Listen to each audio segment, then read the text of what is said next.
யாராவது நம்ம வாழ்க்கைய கெடுக்கணும்னு வேண்டுமென்றே வரணும்னு அவசியமே இல்லை. பொறாமையை நாமே கட்டுப்படுத்திக் கொண்டாலே நம்ம வாழ்க்கைய நாமே பாதுகாத்துக்கலாம்.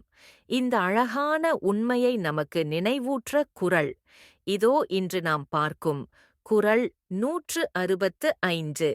அழுக்காருடையார் கதுசாலும் ஒன்னார் வழுக்கியுங் கேடீன்பது.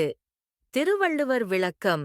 திருவள்ளுவர் இக்குறளில் சொல்லுவது, பிறர் வளர்ச்சியை பார்த்து உள்ளுக்குள் எரியும் பொறாமை நம்மை அறியாமலேயே நம்ம வாழ்க்கையைச் சிதைக்க ஆரம்பிச்சிடும். எதிரி யாருன்னு தேட வேண்டாம். பொறாமை இருந்தாலே நாமே நம்ம எதிரி. பிறர் தவறினாலும் தப்பிக்கலாம். ஆனா பொறாமை நம்ம உள்ள இருந்தா அதிலிருந்து தப்பிக்க ரொம்ப கஷ்டம். சாலமன் பாப்பையா உரை. பொறாமை உடையவர்க்கு தீமை தர பகைவர் வேண்டியதில்லை, பொறாமையே போதும். சாலமன் பாபையா இந்த விளக்கத்தில் சாலமன் பாபையா கூறுவது, பொறாமை உடையவர்களுக்கு தீங்கு செய்ய வெளியில் பகைவர் தேவையில்லை. அவர்களின் பொறாமையே அவர்களை மெதுவாக வீழ்த்த போதுமானது. இந்த குறள் உங்களுக்கு எதை உணர வைத்தது?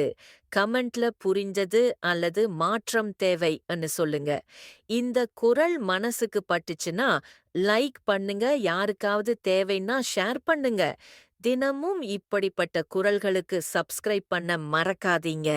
தினமும் ஒரு திருக்குறள் மனசுக்கு ஒரு மருந்து.